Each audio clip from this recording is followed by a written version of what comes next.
Ya, oke. Kak Atma, boleh kita mulai sekarang. Waktu menuju 20.00.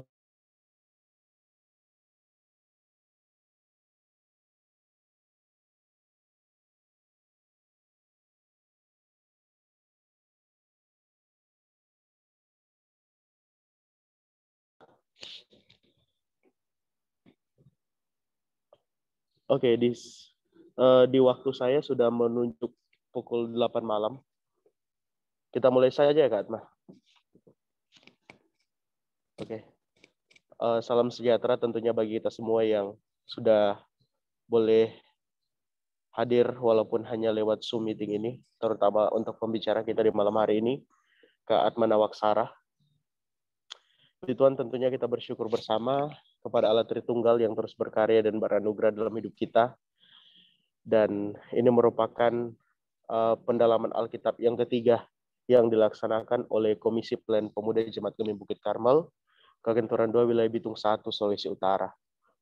Dan kali ini pendalaman Alkitab kita spesial membahas apologetika Kristen yang dengan temanya ini dunia siapa. Memang anti-mainstream sekali tema yang dipilih oleh Kak Atma ini. Namun sebelum kita memulai pendalaman Alkitab kita di malam hari ini, alangkah baiknya kita buka dengan doa. Mari kita saat dalam doa kita berdoa. Allah Bapa kami yang bertakhta dalam kerajaan surga, kami mengucap syukur kepada Tuhan karena kasih setiamu yang ajaib yang terus berlimpah dalam kehidupan kami, sehingga kami sampai saat ini masih boleh menikmati kehidupan yang baik. Kami bersyukur Tuhan walaupun hanya lewat Zoom meeting ini, kami boleh mengadakan pertemuan pendalaman Alkitab. Untuk itu Tuhan memberkati masing-masing pribadi kami, baik Kak Atma sebagai pembicara ataupun kami sebagai pendengar. Kiranya Tuhan menuntun kegiatan ini dari awal pertengahan hingga bisa berakhir dengan segala baik. Di dalam nama Tuhan kami Yesus Kristus kami berdoa, bermohon dan bersyukur. Amin. Ya, untuk teman-teman ketahui bahwa Kak Atma ini bukan lulusan Fakultas Teologi, tapi pengetahuan teologinya sudah tidak dapat diragukan lagi. Untuk itu, untuk pengenalan lebih lanjut dan juga untuk materi kita ini dunia siapa, dipersilakan saja Kak Atma untuk membawa materi. Oke, makasih buat Anugerah. Shalom semuanya, selamat malam. Perkenalkan, nama aku Atma, ATMA, ya bisa panggil Atma lah. Dan memang ya kegiatanku biasanya seperti ini juga, banyak diminta mengajar dan segala macamnya. Dan memang ketika dikontak oleh Anugerah juga, karena aku sama Anugerah dulu pernah bareng membuat suatu webinar apologetika sekitar, ya dia COVID awal-awal kira-kira kalau nggak salah tuh. Dan dia saat itu cukup menarik, dan juga mungkin saat ini Anugerah juga pengen supaya teman-teman di sini juga boleh mendengar dan juga boleh untuk diperlengkapi dalam bagian bagaimana kita nanti mempertanggungjawabkan iman sebagai orang Kristen gitu ya. Mungkin aku langsung share screen. Hmm, Oke, ya teman-teman, jadi tadi seperti tadi bilang oleh Anugrah ya, bahwa hari ini aku mau menyampaikan sesuatu dengan yang aku beri judul dengan maksudnya tuh ini dunia siapa gitu. Maksudnya gini, ya kita hidup dunia ini masing-masing dengan tahun kelahiran masing-masing, dengan cerita hidup masing-masing, tapi kita sama-sama hidup dalam dunia yang sama, dan harusnya kita jadi mulai mikir gitu loh kadang-kadang. Ini dunianya siapa sebetulnya? Apakah duniaku atau dunia orang tersebut atau dunia siapa sebetulnya gitu kan? Nah, saat ini kita mau membahas itu, tapi bagaimana supaya kita melihat ini dalam kerangka yang Kristen gitu loh. Karena pada akhirnya gitu kan ya, ketika dibilang apa sih menjadi orang Kristen, artinya menjadi orang Kristen ya, bagaimana hidupnya diubah menjadi seorang Kristen. Kalau Paulus berkata, perbarulah akal budimu gitu ya, metanoia, ada perubahan mindset di sana. Nah, kita sekarang mau menjangkau di bagian itu. Kita mau membahas di bagian itu bagaimana kerangka pikir kita, cara pikir kita untuk melihat segala sesuatu menurut sudut pandang yang Kristen, gitu ya. Oke, aku akan masuk. Pertama, aku mau ngajak teman-teman melihat gambar ini dulu gitu ya.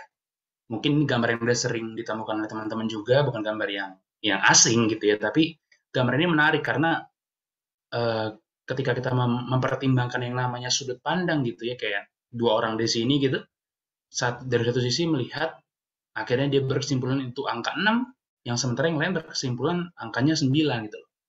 Dan ini kan juga sering terjadi tuh dalam kehidupan kita sehari-hari gitu loh. Bagaimana dua orang melihat dari perspektif yang berbeda akhirnya menghasilkan kesimpulan yang berbeda juga. Ini sesuatu yang nggak bisa kita hindari. Selalu terjadi hari lepas hari, bahkan nggak jarang juga akhirnya dari kesimpulan yang berbeda ini jadi suatu konflik gitu ya. Ya entah di pertemanan, di keluarga, di komunitas yang lain gitu ya. Ini sesuatu yang terus-terus terjadi dan memang pada faktanya kita nggak bisa lari dari fakta ada seperti ini gitu, ada realita yang seperti ini. Atau kalau kita misalkan lebih lanjut lagi melihat dengan skala yang lebih besar lagi, ini kan cuma masa perkara melihat 6 atau 9 gitu ya, melihat dunia. Kita sebagai orang Kristen mungkin langsung bilang, ya kita tahu bumi itu ciptaan Tuhan, dunia itu ciptaan Tuhan. Tapi nggak jarang loh sekarang ada yang berkata, nggak ada Tuhan kok, tahu dari mana itu ciptaan Tuhan, gitu ya. Kita sebagai orang Kristen aku berharap dengan kepercayaan penuh ya, dengan keteguhan penuh, kita yakin sungguh-sungguh bahwa dunia ini ciptaan Tuhan. Tapi pada nyatanya saat ini nggak jarang, bahkan aku akan bilang mungkin let's say relatif dominan gitu, nggak dominan juga sih, tapi dalam cukup signifikan orang akan berkata nggak ada Tuhan gitu. Nah, bagaimana kita dalam situasi seperti ini gitu? Kayak aku bilang tadi, perbedaan perspektif dan perbedaan kesimpulan itu bukan suatu hal yang jarang terjadi, dan itu menyangkut sampai hal-hal yang skalanya sebesar ini gitu loh. Dunia ini apa sih? Ciptaan Tuhan kah? Atau karena nggak ada Tuhan gitu ya, misalkan dibilang ya berarti bukan ciptaan Tuhan. Oke, ada dengan sendirinya lah atau apapun, itu masing-masing jawaban. Tapi nanti ini yang terjadi gitu teman-teman. Nah, makanya aku mau mengajak teman-teman kita sama-sama untuk mendiskusikan suatu konsep yang disebut sebagai worldview, atau yang disebut sebagai apa, kalau kita pakai bahasa Indonesia mungkin ada yang menerjemahkan sebagai cara pandang dunia atau pandangan dunia. Definisi gampangnya itu gini, sebuah konsep sih atau pemahaman gitu ya, sebuah pemahaman yang komprehensif, berarti yang menyeluruh atas dunia, utamanya dari sebuah titik berdiri yang spesifik. Maksudnya worldview itu apa ya, kayak gini, ketika melihat dunia, dia melihatnya sebagai apa? Melihat dunia itu seperti apa? Itu yang disebut namanya worldview atau cara pandang dunia atau pandangan dunia. Nah, yang menarik teman-teman, ketika kita mengerti konsep ini, terus kita melihat realita yang terjadi, ya kita bisa menemukan fenomena-fenomena seperti ini. Misalkan dalam cara dia berpikir, cara dia melihat dunia, dia percaya bahwa nggak ada surga dan neraka. Terus juga dia bisa dalam kepercayaan dirinya bahwa ya dunia pokoknya ada aja, nggak ada alasan tujuan, pokoknya ada aja dunia gitu.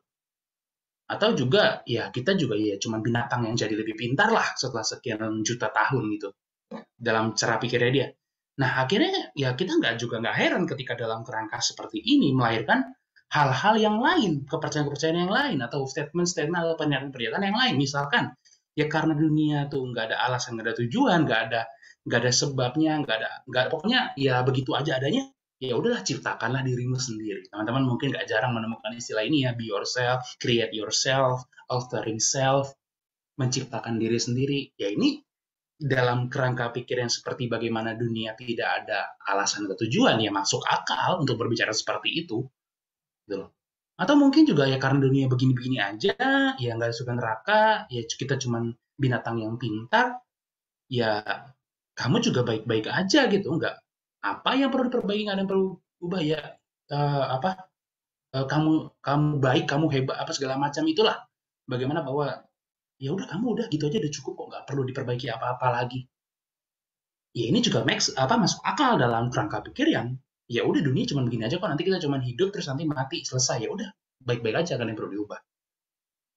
Atau mungkin juga dalam kerangka ini karena dia nggak percaya yang nggak ada surga dan neraka gitu ya, nggak ada hal-hal yang di luar materi, ya dia cuma juga berpikir bahwa agama itu kuno lah, agama itu cuma tahayul gitu, kayak mistik-mistik doang gitu.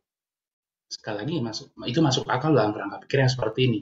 Ya itu nanti menerus ke ya karena dari tujuan dunia tuh ya hiduplah semau kita gitu loh, atau hasrat tuh lampiaskan semua, kita cari hidup kita tuh mencari kesenangan, kepuasan, ya itu juga masuk akal. Atau ya pernikahan mau sama jenis atau lawan jenis ya sama aja lah, biar kita ya itu nggak ada bedanya lah, cuman ya ujung-ujungnya itu juga nggak ada bedanya gitu. Sekali lagi ini dalam ketik mereka bisa berbicara ini dalam suatu kerangka pikir yang memungkinkan pernyataan itu menjadi benar. Gitu ya. Tadi kayak gue bilang ya, karena dunia itu nggak ada tujuannya, nggak ada alasannya, ya artinya kan ya semau kita lah, gitu ya. Kita mau jadi seperti apa, kita mau membuat diri kita seperti apa, ya itu semau kita semua, gitu. Oke. Tapi teman-teman yang menarik adalah, misalkan ketika tadi kita kembali ke pengertian ini tentang yang namanya sudut pandang dunia, dibilang kan ada dari sebuah titik berdiri yang spesifik. Misalkan kayak tadi orang ini gitu ya, dia melihat 9 karena berdiri di sisi kanan. Sementara yang lain berkata 6 karena dia berdiri di sisi yang kiri. Gitu ya. Atau yang ini, dia berbicara bumi itu ciptaan Tuhan karena dia melihatnya sebagai orang Kristen. Sementara orang yang tidak percaya Tuhan berkata karena nggak ada Tuhan, ya bumi itu bukan ciptaan Tuhan. Ada suatu cara titik berangkat atau titik awal yang spesifik, dan dari sana dia melihat realita atau melihat dunia. Gitu ya. Dan ini makanya tadi gue bilang karena dia berangkat dari suatu titik, ya kita harus sebenarnya mencari juga. Berarti dalam dia seluruh kepercayaannya ini secara utuh gitu ya, secara penuh, dia berangkat dari mana sih? Gitu. Dia berangkat dari suatu titik yang seperti apa sih? Itu yang perlu kita pertanyakan, gitu ya. Dan kalau kita mau pakai istilah yang agak ribet gitu ya, kita kasih nama titik awal ini sebagai namanya presuposisi gitu ya, atau praanggapan atau anggapan awal. Gampangnya teman-teman memahami presuposisi ini tuh kayak asumsi dasar, tapi asumsi yang paling dasar seperti itu. Jadi intinya kita mau mencari akar dari masing-masing sudut pandang, dari masing-masing cara pikir, dari masing-masing cara pandang. Oke? Kita mau masuk ke ayat kita hari ini, kita mau membaca dari Roma 1 ayat 18, tapi nanti sampai berapa, aku akan bacakan ya. Pertama kita dari 18 sampai 21 dulu. Dikatakan, sebab murka Allah nyata dari sorga atas segala kefasikan dan kelaliman manusia yang menindas kebenaran dengan kelaliman. Karena apa yang dapat mereka ketahui tentang Allah nyata bagi mereka, sebab Allah telah menyatakannya kepada mereka. Sebab apa yang tidak nampak daripadanya, yaitu kekuatannya yang kekal dan keilahiannya, dapat nampak kepada pikiran dari karyanya sejak dunia diciptakan, sehingga mereka tidak dapat berdalih. Sebab sekalipun mereka mengenal Allah, mereka tidak memuliakan Dia sebagai Allah atau mengucap syukur kepadanya. Sebaliknya, pikiran mereka menjadi sia-sia dan hati mereka yang bodoh menjadi gelap. Jadi kita pahami dulu ya. Pertama, satu, murka Tuhan itu nyata kepada setiap manusia yang menindas kebenaran dengan kelaliman atau kepalsuan atau kebohongan atau kejahatan. Karena apa yang dapat manusia ketahui tentang Allah nyata bagi mereka, bagi manusia. Kenapa? Karena Allah sudah kasih tahu, gitu ya. Karena walaupun manusia nggak bisa melihat Allah ya, apa yang tidak nampak daripadanya itu mungkin bagi mata nggak kelihatan, tapi bagi pikiran dari mereka, dari manusia, dari bagi ciptaan, sejak dunia diciptakan, itu tuh kelihatan. Hingga pada titik mereka tidak bisa berdalih atau tidak bisa membela diri. Jadi maksudnya apa? Misalkan suatu saat gitu ya, dalam penghakiman terakhir ada orang yang selama di bumi dia tidak percaya Tuhan, lalu kemudian dalam persidangan gitu ya, kenapa nggak percaya Tuhan? Misalkan Tuhan bertanya gitu ya, kenapa kamu nggak percaya pada ada aku? Si manusia misalkan jawab, karena nggak cukup bukti Tuhan, aku nggak bisa ngelihat Tuhan. Nah, alasan seperti itu nggak laku kata Alkitab. Alasan seperti itu nggak masuk akal, nggak laku lah, gitu ya, nggak bisa dipakai untuk membela diri. Ya, yang terjadi justru apa? Mereka tahu kok Allah, mereka sekalipun mereka mengenal Allah, tetapi mereka tidak memuliakan Dia sebagai Allah, itu ya. Dan dalam apa ya? Ini kan basically di ayat 21 itu kita melihat bahwa ada apa ya? Pemberontakan gitu ya. Mereka tahu Tuhan tapi mereka nggak mau memuliakan Tuhan. Ataupun mengucap syukur padanya. Nah, dalam tindakan mereka ini, dalam tindakan manusia ini, mereka tuh berbuat seolah-olah penuh hikmat. Sering nggak sih teman-teman sekarang ketika melihat gitu ya, orang-orang kayaknya tuh ya zaman sekarang tuh yang keren tuh gitu, kalau nggak percaya Tuhan tuh kayaknya gitu loh. Jadi kayaknya wah ini anak pinter nih, dia berpikirnya kritis, makanya dia nggak percaya Tuhan. Nah, Roma bilang itu justru orang itu tuh mereka tuh ya emang mereka bertindak seolah-olah tuh mereka penuh hikmat, tapi justru mereka menjadi bodoh. Mereka menggantikan kemuliaan Allah yang tidak fana dengan gambaran yang mirip dengan manusia yang fana, gitu ya, atau burung-burung segala macamnya. Jadi intinya bahwa mereka juga sebetulnya bukan tanda kutip nggak percaya ada Tuhan, maksudnya ini ada Tuhan ya, tapi mereka tadi kan bilang ada Tuhan, mereka kenal Tuhan, dan walaupun dalam pertama mereka bukan mereka nggak punya Tuhan dalam hidup mereka, cuma mereka ganti tuh dengan ya hal-hal lain yang tidak fana. Boleh di-mute dulu. Oke. Lanjut. Jadi basically ya, bukannya mereka tidak punya Tuhan dalam hidup mereka, tapi mereka ganti dengan hal yang lain. Nah, makanya di ayat 24 dibilang ya kalau dalam keadaan mereka seperti itu ya Tuhan serahkan mereka kepada keinginan hati mereka, gitu ya, akan kecemaran sehingga akhirnya manusia itu saling mencemarkan tubuh mereka. Karena mereka menggantikan kebenaran Allah dengan dusta dan memuja dan menyembah makhluk dengan melupakan penciptanya yang harus dipuji selama-lamanya. Jadi ayat 28.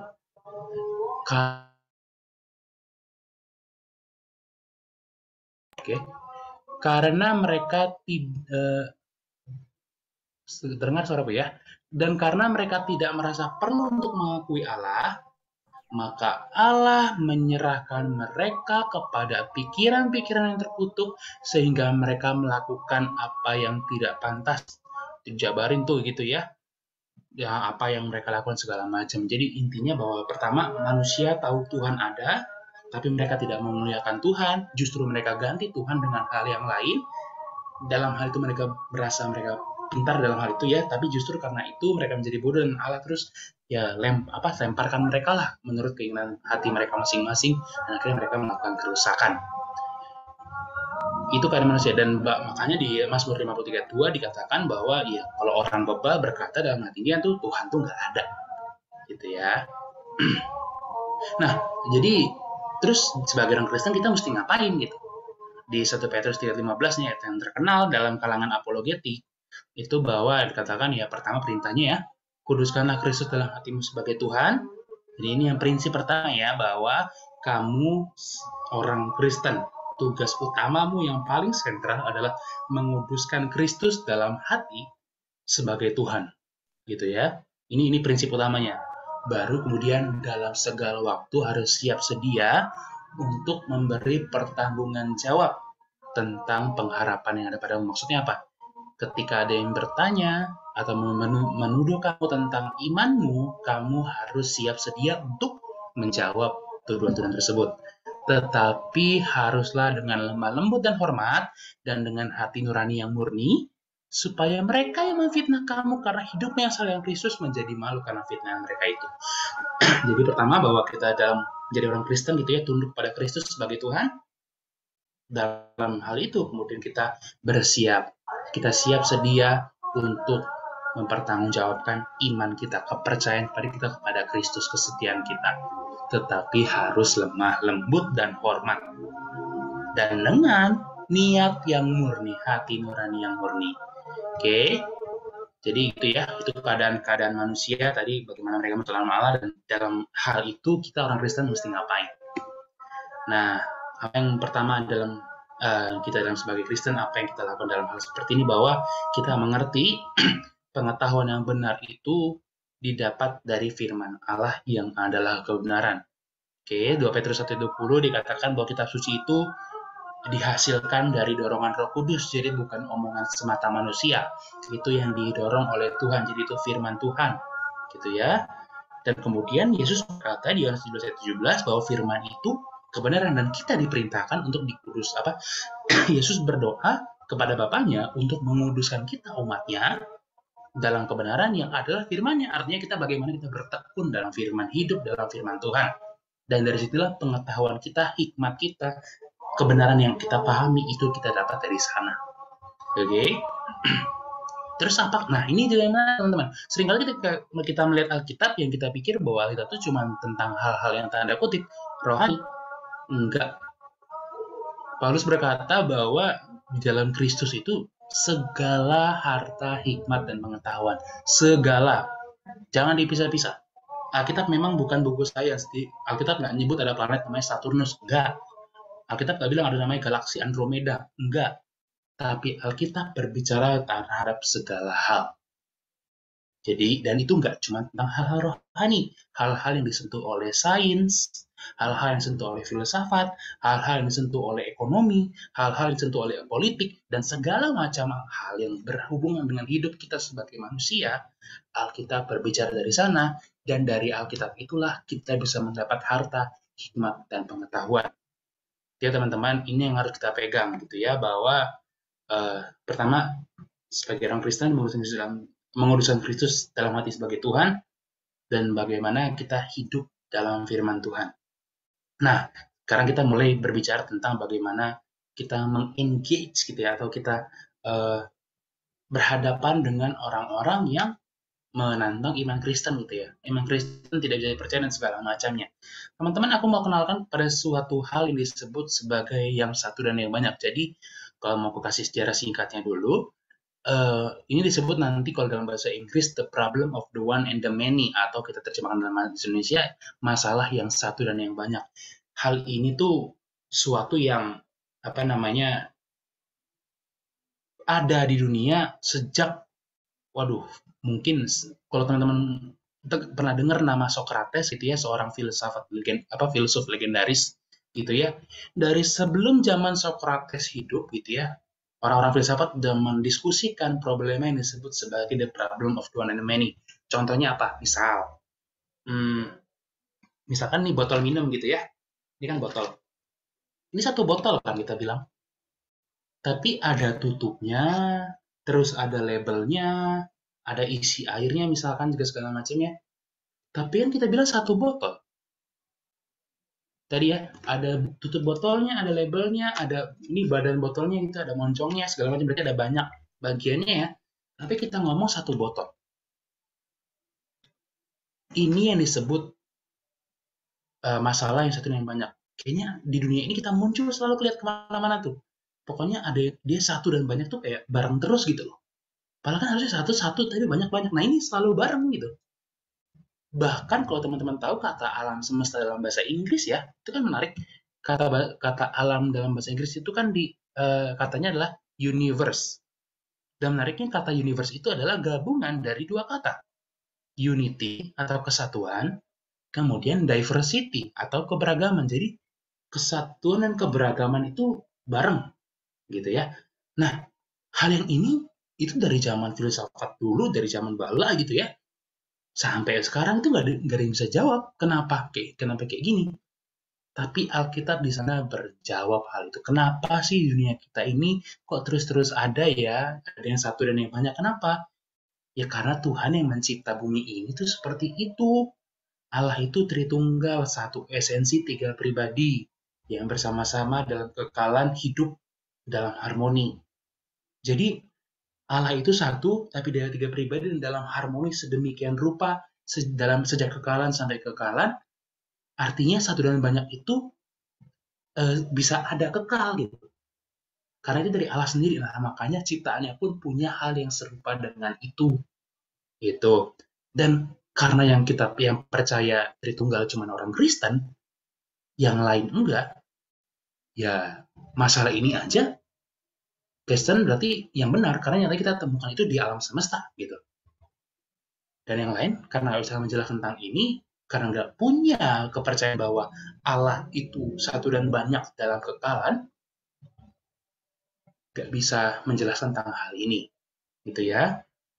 Misalkan juga berikut kita berbicara soal yang namanya manusia itu siapa sih di dunia ini gitu ya. Kita berkata bahwa manusia diciptakan menurut gambar rupa Tuhan, dan walaupun Allah dengan manusia itu jelas berbeda ya, Allah itu maha tinggi di atas sana, tapi juga Alkitab nggak bilang begitu doang gitu loh. Bahwa Alkitab mengatakan ada kemiripan antara manusia dengan Tuhan. Misalnya adalah ya bagaimana kita berpikir itu, cara kita berpikir itu mirip sebagaimana Allah berpikir, gitu ya. Dan ini dua hal yang dikatakan oleh Alkitab. Manusia itu siapa sih? Pertama, manusia itu adalah diciptakan menurut gambaran rupa Allah, yang juga kemudian artinya memiliki kemiripan dengan Allah dalam derajat tertentu. Nah, misalkan kita berbicara, teman-teman mungkin nih kalau misalkan melihat gitu ya, yang zaman sekarang anak-anak pinter yang gak percaya Tuhan, mereka ngomong, wah logika, pakai logika dong segala macam. Oke, kita bahas sekarang. Apa sih logika itu atau hukum-hukum logika itu ada beberapa ya teman-teman, tapi yang saat ini aku pakai adalah tentang terkait kontradiksi aja ya. Misalkan aku bilang, di garasi ada mobil, tapi kemudian aku bilang juga, di garasi tidak ada mobil. Bingung gitu kan. Jadi ada mobil atau nggak ada mobil. Nah, tapi kemudian bisa, oh mungkin ketika aku perjelas, di garasi ada mobil tadi pagi. Nah, di garasi nggak ada mobil sekarang ini, gitu. Nah, itu tidak kontradiksi, tapi bagaimana kita mengerti kontradiksi adalah bahwa ketika dua hal itu bertentangan, itu yang disebut hukum non kontradiksi sebagai hukum logika, gitu ya.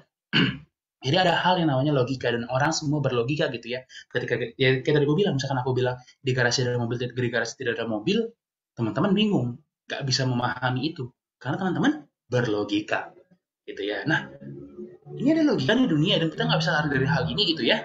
Bahwa ini kita temukan dalam kehidupan kita lepas hari, dari mana datangnya? Ya dari Tuhan. 2 Timotius 3:13 berkata, dia tetap setia, Allah tetap setia, karena Allah tidak dapat menyangkal dirinya sendiri. Maksudnya apa? Allah tidak bisa berkontradiksi dengan dirinya sendiri, bertentangan dengan diri. Nah, itu juga bagian sentral dari hukum logika adalah melihat pertentangan. Bagaimana dalam pertentangan ini kita melihat mana yang benar. Seperti itu. Nah, dari sanalah dari sifat Allah tersebut yang tidak bisa bertentangan dengan dirinya sendiri, bisa ada hukum logika di dunia ini. Ya tadi kayak contoh gitu ya, misalkan kita melihat dalam tadi diskusi yang antara orang Kristen dan orang yang tidak percaya Tuhan gitu ya. Kalau kita berlogika, kita melihat pilihannya antara entah yang orang Kristen benar atau yang non Kristen benar. Gak bisa dua-duanya sama-sama benar. Yang satu bilang Tuhan ada, yang satu bilang Tuhan gak ada. Gak bisa sama-sama benar. Pilihannya antara salah satu yang salah. Seperti itu gitu ya. Dan sekali lagi tadi ini datang dari Tuhan. Nah, atau kita kemudian berbicara tentang moralitas, tentang membedakan yang baik dan yang jahat, gitu ya. Contoh, ini, misalkan menikahi baik tapi memperkosa jahat. Padahal kan tindakannya sama ya, hubungan seksual, tapi kok dalam pernikahan baik, atau tapi kemudian kalau memperkosa tuh jahat. Kok bisa seperti itu ya? Itu kan menarik tuh teman-teman kalau dipikir-pikir. Kalau tindakannya sama, tapi nyatanya kita punya hal yang seperti itu. Nah, sekali lagi kita kemudian berpikir dari mana nih datangnya? Ya, kita tahu dari Tuhan gitu. Sebagai orang Kristen, pertama Tuhan berkata segala jalannya apa? Tuhan itu gunung batu yang pekerjaan sempurna karena segala jalannya adil dan dia kemudian tidak memiliki kecurangan dalam dirinya. Jadi bagaimana Tuhan bisa ada moralitas di dunia ini? Ya karena kita melihat Allah itu seperti demikian. Contoh nih, ketika dibilang apa namanya, ada suatu kutipan dari Hitler gitu ya, teman-teman mungkin tahu Hitler itu siapa. eh, ada sebuah kutipannya yang dikatakan bisa ditemukan di suatu eh, plakat di Auschwitz, atau di teman-teman kalau mengerti di sekitar waktu Perang Dunia II itu, kan Jerman itu menangkapi orang-orang Yahudi ya, kemudian mereka bantai, mereka sisa dan segala macamnya. Nah, utamanya di suatu eh, lokasi atau camp di Auschwitz nama daerahnya. Nah, di sebuah lokasi ditemukan kata-kata Hitler tuh kayak gini, dia tuh ingin membentuk pemuda yang mampu untuk melakukan kekerasan gitu ya, bisa angkuh, bisa tanpa belas kasih dan kejam. Nah, teman-teman sekarang mau tanya, dengan ketika kita baca kalimat kayak gini kan kesannya Hitler jahat banget ya, gitu ya. Kita lihat, oh ini Hitler jahat bisa ngomong kayak gini. Tapi atas dasar apa kita bilang tuh Hitler itu jahat? Karena kita nggak suka sama tindakannya, gitu ya. Atau kayak teman-teman, misalkan let's say dalam kehidupan sehari-hari gitu ya, ada temanmu yang eh, ngambil uangmu gitu, mencuri uang kamu. Terus kamu bilang, kamu jangan nyuri uang itu jahat. Jangan nyuri uangku itu jahat. Kenapa? Karena kamu nggak suka uangmu dicuri. Ya itu kan masalah kamu suka. Aku sukanya nyuri uang gitu. Salahku di mana? Itu kan misalkan ya, kalau kalau kita cara pikir gitu ya nggak ada jahat, nggak ada baik. Semuanya sama aja. Nah, tapi justru karena kita tahu bahwa ada Tuhan yang mengatur segala sesuatu, Dia yang berdaulat atas segala sesuatu, dan Dia juga berintervensi dalam segala sesuatu, dan kehadirannya dengan sifatnya Dia sendiri, Allah sendiri yang adil, yang baik, yang tidak ada kecurangan, kita bisa membedakan mana yang baik dan yang jahat, gitu ya. Kemudian kita berbicara juga, ini mungkin istilah yang aduh pusing ya, apa sih keseragaman alam semesta, kayak keren banget. Gampangnya itu gini, apakah masa depan itu akan seperti sekarang atau masa lalu? Contohnya paling gampang memahaminya gini, misal teman-teman pernah nggak ya suatu malam gitu, misalkan malam-malam tidur terus kebangun, let's say mau ke toilet gitu ya, terus jalan gitu kan, misalkan lihat ruang tamu ke kamar mandi, kan biasanya itu gelap tuh, namanya malam-malam gitu kan, lampu dimatiin gitu ya, terus nggak sengaja ketendang tuh kaki meja tuh, kan sakit rasanya kan. Nah, akhirnya teman-teman besoknya kemudian ketika keluar lagi malam-malam, teman-teman lebih hati-hati untuk jalan supaya nggak terantuk lagi misalkan. Kenapa? Emangnya kalau kalau kena lagi ke apa kakinya ketendang lagi itu kaki mejanya bakal sakit? Tahu dari mana? Siapa tahu percobaan kedua rasanya kayak dipijat. Oke, mungkin percobaan kedua masih sakit. Percobaan ke 541 misalkan. Tiba-tiba rasanya kayak dipijat. Artinya harusnya kita tiap tiap hari tuh tendangin sengaja itu kaki meja tuh. Pakai kelingking sekalian gitu. Nah, ini maksudnya kesadaran langsung. Atau misalkan gini, dulu juga waktu aku mungkin teman-teman waktu zaman-zaman SD dulu gitu ya, di pelajaran IPA ini aku juga dulu itu yang percobaan menanam apa tuh kacang hijau tuh dipakai gelas plastik yang di apa kapas dikasih air gitu ya. Dulu ketika Bu Guru jelasin itu di kelasku gitu ya, aku mikir gitu loh. Kan itu kan dibaca buku paket gitu kan, terus dijelasin nanti anak-anak bikin percobaannya kayak gini ya, gini gini gini. Gini. Terus aku mikir, se ini aku belum buat percobaannya, oke? Okay? Bu Guru juga cuma baca dari buku paket. Tahu dari mana kesimpulanku akan seperti itu? Maksudnya apa? Misalkan, berarti pokoknya untuk bertumbuh itu butuh cahaya matahari yang cukup. Tahu dari mana? Kan aku belum percobaan. Anggaplah pun yang orang yang nulis buku paket itu udah melakukan percobaannya. Kan kacang hijau yang kupakai sama kacang hijau yang dia pakai beda. Rumahku sama orang yang nulis buku juga beda. Kenapa bisa hasilnya akan demikian, akan seperti itu? Atau gampang lagi juga, teman-teman misalkan tidur. Ada nggak di sini yang tidur di kasur terus badannya diikat ke kasur gitu? Ada nggak? Nggak ada ya mungkin ya. Tapi kenapa enggak teman-teman? Siapa tahu besok pagi nggak ada gravitasi lagi. Tiba-tiba teman-teman ketika bangun ngawang gitu, ngambang di plafon gitu, genteng rumah ngelayang-layang gitu. Gak ada yang tahu toh. Kita berharap, ya karena selama ini kita tidur aman-aman aja, kita menganggap masa depan pun akan aman-aman aja. Tapi sekali lagi teman-teman, tahu dari mana? Gitu ya. Nah, sekali lagi ya, kita sebagai orang Kristen menjawab, kita tahu bahwa Tuhan yang menjaga semuanya itu. Itu ya, kita membaca dari Yeremia 33:25, Tuhan tuh menetapkan perjanjian dengan siang dan malam. Jadi ada Tuhan membuat siklus itu terjadi. Makanya dikatakan di Kejadian 8 ayat 22, selama bumi masih ada, tidak akan berhenti-henti musim menabur dan menuai, dingin dan panas, kemarau dan hujan, siang dan malam. Maksudnya apa? Tuhan memastikan bahwa akan ada pola di dunia ini. Ada pola yang berulang, walaupun nggak selalu persis sama, tapi ada pola dasar yang berulang-ulang. Jadi selalu habis siang, itu malam, terus siang lagi, malam lagi. Dan setelah seperti Tuhan berjanji sedemikian, selama bumi masih ada. Gitu ya. Karena makanya kita bisa tidur tenang-tenang aja. Karena Tuhan yang menjaga, Tuhan yang berjanji. Bumi itu akan polanya seperti ini. Selalu ada gravitasi gitu. Misalkan kita tahu sekarang ada gravitasi gitu ya. Bumi akan selalu seperti itu. Makanya kita tidur, kita bisa tenang-tenang tidur aja, nggak perlu khawatir besok pagi tiba-tiba kita udah di awan-awan terbang melayang-layang karena gravitasi tiba-tiba hilang. Ini kalau teman-teman tahu, orang sains, orang ilmuwan segede apapun pada bingung loh sebenarnya jawab ini.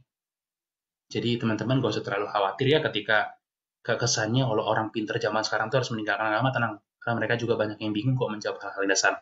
Jadi sebenarnya apa sih yang mau kita tunjukkan gitu ya? Apa sih yang mau kita kejar? Apa sih yang mau kita goalnya di mana? Finishnya di mana? Bahwa yang kita mau tunjukkan adalah pertama adalah bahwa bandingin panggung nih. Kita sebagai orang Kristen berdiri di panggung kita dengan kepercayaan penuh kita kepada firman Tuhan, dan biarkan orang yang nggak percaya pada firman Tuhan berdiri pada panggungnya sendiri. Nah, terus kita tunjukkan dari situ bahwa dengan panggung kita yang berdiri di atas firman Tuhan, kita bisa menjelaskan kenapa sih ada hukum logika, kenapa kita manusia berlogika, kenapa tuh kayaknya tuh bumi tuh dunia tuh seragam gitu. Terus kenapa kita bisa ada moralitas. Nah, sementara dalam implikasi dan dalam bentuk lainnya adalah kita menunjukkan bahwa orang yang tidak berdiri di atas firman Tuhan nggak bisa menjelaskan itu.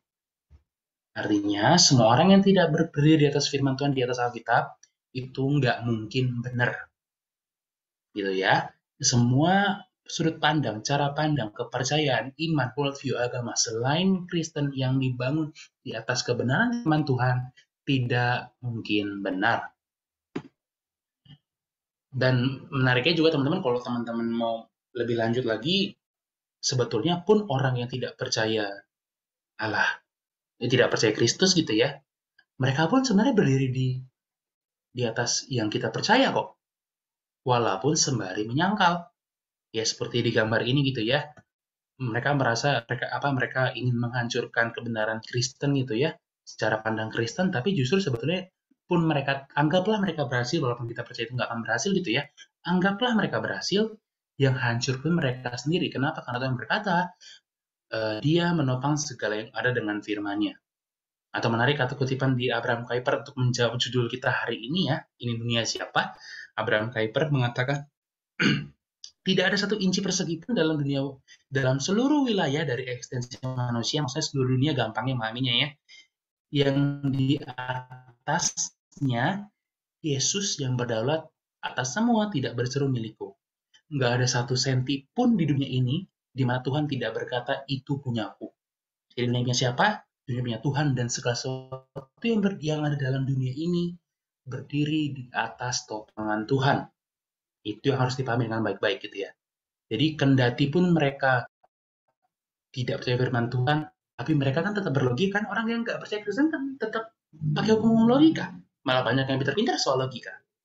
Mereka juga melakukan sains kok, penelitian, walaupun itu harus yang bergantung pada keseluruhan semesta, walaupun mereka bisa jelaskan. Dan mereka tetap hidup dengan baik-baik. Jadi orang bilang nggak butuh agama kok untuk baik-baik. Oke, let's say iya, memang orang nggak butuh agama untuk melakukan hal yang baik. Tapi menjelaskan baik dan buruk itu gimana tanpa kekristenan? Gitu ya. Nah, kenapa mereka tetap melakukan 3 hal ini? Karena nyatanya mereka hidup di atas kebenaran Kristen juga. Oke.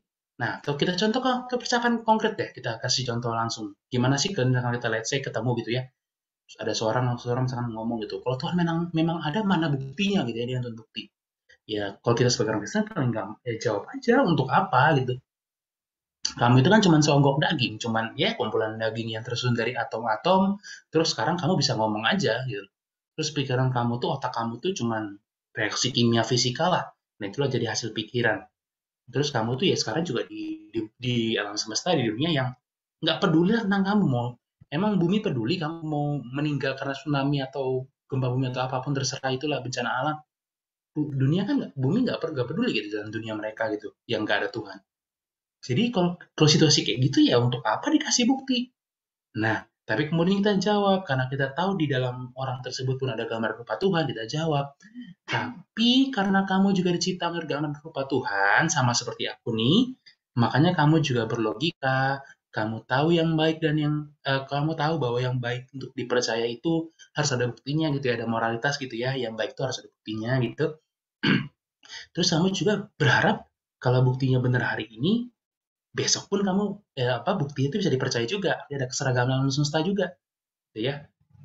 Dari hari itu aku tahu bahwa kamu tuh tahu Tuhan kok, tapi masalahnya itu kamu mengabaikan Tuhan.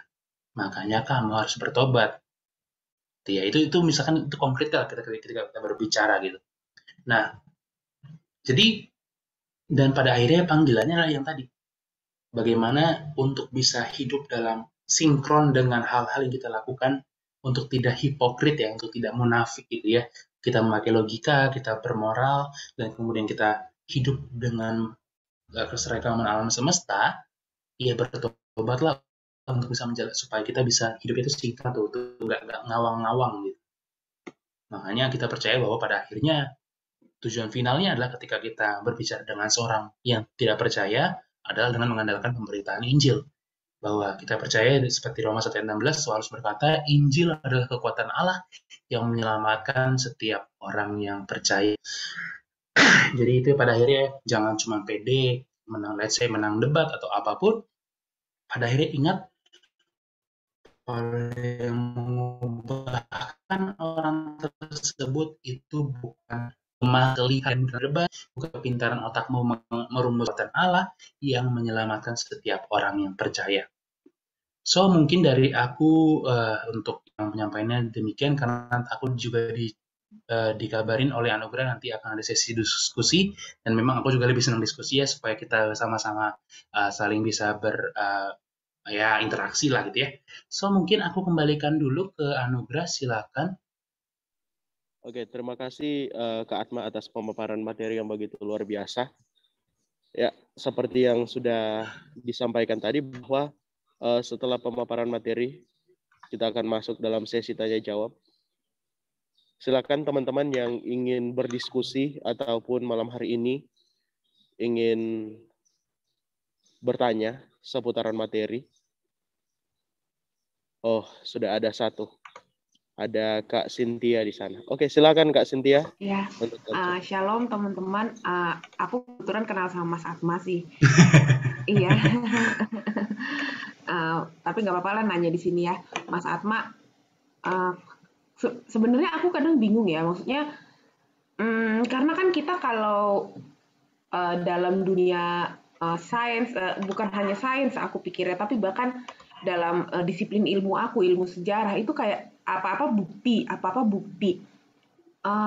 Sementara kan kalau ngelihat aku yang beberapa kali ikut ini Mas Atma, sebenarnya yang paling penting itu worldview-nya, karena kan sebenarnya bukti itu bisa ditafsir ya. Jadi kadang-kadang jadi bergumul juga gitu. Maksudnya misalnya bagaimana kamu tahu kalau ini kreasionis atau evolusionis atau whatever it is, gimana gimana ya seharusnya kita bersikap, karena gimana pun apa-apa mereka minta bukti, dan sebenarnya kalau kita bikin makalah akademik gitu kan juga dikit-dikit bukti gitu, jadi kadang-kadang bergumul juga gitu. Kalau menurut Mas Atma gimana? Oke, menarik ya. Nah, teman-teman sekarang kali ini kalau kita teman-teman ngikutin materiku kayaknya sih nggak tahu ya, mungkin teman-teman anggap itu atau enggak, aku nggak tahu, tapi ada kesan mungkin di sebagian teman-teman adalah bahwa kayaknya Kak Atma ngajarin untuk kita nggak perlu bukti deh, misalkan gitu ya. Ini aku nggak bilang benar atau nggak, tapi kayak kesan gitu. Nah teman-teman, bahwa bukan berarti begitu juga ya, bahwa ya kalau mau pakai bukti, ya karena pada akhirnya kan kita butuh bukti juga untuk segala sesuatu, dan Tuhan memberikan bukti juga kok, gitu ya. Misalkan lihat ketika itu, ketika Kristus bangkit ada saksinya kok sekian ratus orang, gitu ya. Nah, tapi masalahnya di sini apa? Misalkan tadi menarik tadi yang dia diangkat oleh dia tadi terkait misalkan dalam sejarah itu juga butuh bukti dan segala macamnya gitu ya. Ya, yang menarik adalah gini teman-teman. Tadi udah singgung juga, pada akhirnya segala sesuatu kan harus ditafsir. Misalkan ya tadi kayak kacang hijau tadi itu loh. Ketika ditaruh di matahari yang cukup gitu ya sinar mataharinya, dia tumbuh. Nah, kesimpulannya apa? Itu kan penafsiran. Nah, untuk menafsirkan itu kan misalkan let's say ketika teman-teman baca buku atau baca dan membandingkan gitu ya, mana sih yang benar? Itu kan teman-teman berlogika. Artinya untuk bisa menyimpulkan bukti tersebut, teman-teman harus pakai logika. Misalkan gitu ya. Dan harus teman-teman kemudian percaya bahwa ya kalau misalkan kesimpulannya ini benar saat ini, sampai masa depan pun itu akan benar. Dan kemudian lagi, karena ini yang benar, maka ini yang baik dipercaya. Perhatikan di situ. Aku udah pakai logika, kesadaran alam semesta, dan kemudian ada moralitas. Ngejelasin tiga ini gimana? Gimana kita mau mendiskusikan bagaimana kesimpulan bukti kalau masalah logika, moralitas ini aja nggak jelas. Teman-teman, misalkan gitu ya, contoh. Aku bilang gitu ya, kemarin 2 hari yang lalu, aku sama Anugrah pergi ke bioskop. Misalkan aku bilang kayak gitu. Pergi ke bioskop di kota di Jakarta, misalkan let's say kayak gitu sebut gitu ya. Misalkan terus kita ketemu bahwa di Jakarta tuh nggak ada bioskop. Omonganku otomatis bohong dong. Gimana pergi ke bioskop, bioskopnya nggak ada. Nah, gitu kayak maksud tuh, teman-teman. Serupa itu gitu loh. Gimana kamu mau berbicara kesimpulan yang kamu lihat dari bukti-bukti kalau logika yang kamu pakai untuk menafsirkan bukti tersebut aja nggak bisa kamu jelaskan asalnya dari mana dan kenapa itu bisa dipercaya, gitu loh. Jadi kalau teman-teman melihat ini kita berbicara tentang bukti, nah yang di sini aja belum selesai gitu, yang di fondasinya belum selesai, kok boro-boro mau. Jadi teman-teman belum bikin fondasi, udah mau bangun atap, itu kan nggak masuk akal gitu. Nah, seperti itu sebenarnya yang aku mau ajak tadi teman-teman untuk pikirkan atau kita diskusikan gitu ya, bahwa ya dasarnya dulu bagaimana gitu loh. Ya teman-teman kita berbicara satu berpikir itu harus logis. Arti harus logis. Berarti yang baik itu yang berpikir yang logis. Yang baik nih. Bagaimana cara bedakan baik dan jahat itu dari mana gitu. Jadi teman-teman nggak bisa ngomong itu sebelum memastikan bahwa ada baik dan buruk dulu. Karena kalau nggak ada baik dan buruk dulu, ngomong harusnya berpikir seperti ini, ya nggak masuk akal. Itu nggak berarti apa-apa. Ya sama kayak tadi, kalau teman-teman tidak bisa menjelaskan kenapa ada baik dan buruk, omongan jangan mencopet itu nggak masuk akal. Gitu ya. Atau aku gampang lagi nih. Teman-teman mungkin tahu ya kalau manusia itu terdiri dari sel-sel gitu ya, dan sel-sel itu terdiri dari materi yang disebut sebagai atom gitu ya, dan segala macamnya. Dan manusia itu utamanya kalau makhluk hidup itu katanya makhluk karbon itu karena dominan disusun oleh atom yang namanya karbon. Arang tuh arang karbon. Artinya coba bayangkan situasi di mana ada Atma misalkan ini aku ya gitu ya. Terus ada Anugrah gitu bareng gitu. Terus aku tusuk Anugrah pakai pisau. Mati dia misalkan. Oke, kita sekarang mikir itu jahat gitu, tindakan jahat itu tindakan kejam. Tapi pikir lagi, tidakkah itu sebenarnya Atma, kumpulan atom-atom karbon, membawa kumpulan atom-atom besi, menabrak atom-atom karbon di Anugrah. Itu persis cuman kayak debu tabrakan sama debu. Salahnya di mana? Kejamnya di mana? Itu teman-teman. Nah, kalau itu yang terjadi ketika kita tidak bisa belum bisa men-establish nanti istilahnya justifikasi atau outcome gitu ya. Maksudnya tidak bisa mempertanggungjawabkan ada baik dan buruk dulu. Mau ngomong membunuh orang itu kejam nggak masuk akal. Lo baik dan buruk aja nggak ngerti apa maksudnya, nggak ada. Mau boro-boro ngomong tentang menusuk kejam. Tadi atau mau gimana mau kita ngomongin bukti kalau soal logika aja kita bisa jelasin. Boro-boro mau ngomongin bukti kayak gitu kira-kira. So mungkin dari aku kayak gitu.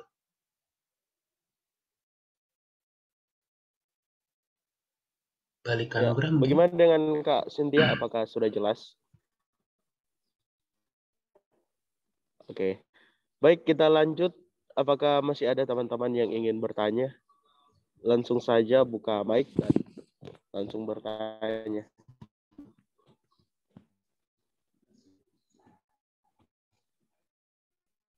Silakan teman yang ingin tanya sebut jika, sebut politika.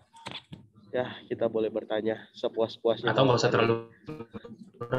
terlalu nggak usah bertanya soal logika tapi yang santai-santai aja. Kalau misalkan gini gimana gitu gitu kan kadang-kadang teman-teman ya aku tahu lah teman-teman punya pasti adalah ketika ngobrol sama teman pasti akan muncul kok hal-hal yang menarik dan nggak harus terpaku lah. Misalnya mungkin kayak ini sih, mungkin kalau teman-teman mau nanya hal-hal sederhana kayak definisi sukses ya, sukses menurut Kristen dan pandangan dunia itu gimana? Karena kalau teman-teman mulai perhatiin sosmed ya, itu mulai muncul loh isu-isu kayak mendefinisikan ulang kesuksesan gitu. Kenapa nih perlu didefinisikan ulang gitu? Boleh ditanya sama Mas Atma mungkin pendapatnya. Kenapa sih Mas kok sekarang tuh bisa ya orang berpikir mendefinisikan ulang kesuksesan, emang ada apa dengan kesuksesan? Terus pandangan Kristen terhadap definisi sukses tuh harusnya gimana gitu. Itu juga bisa sih teman-teman. Itu kan hal kecil tapi kita terlupa gitu kan.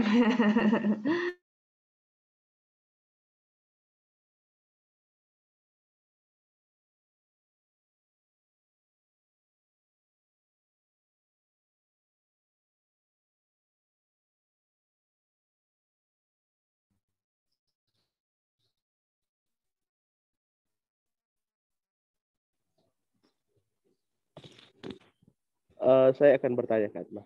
Walaupun saya moderator, tapi ada satu pertanyaan memang yang saya lupa ya siapa toko yang memberikan pertanyaan ini, tapi kayaknya seorang tokoh ateis, Kak. Kalau mungkin Kak Atma pun tahu, dia begini dalam rangka untuk membenarkan bahwa itu tidak ada. Dia mengatakan bahwa apakah sesuatu itu disebut benar karena Tuhan yang menentukan itu benar, atau sesuatu itu disebut benar dan pada akhirnya ya Tuhan mengatakan itu benar karena memang dia benar. Dan itu ia mau menunjukkan bahwa kalau Tuhan menentukan sesuatu itu benar dan kemudian itu menjadi benar, maka Tuhan sebenarnya menjadi seorang yang otoriter semena-mena di dalam menentukan segala sesuatu. Tapi jika sesuatu itu benar dan pada akhirnya Tuhan harus menyatakan itu pun benar, maka sebenarnya ada satu hukum yang berada di atas Tuhan. Begitu, Kak Atma.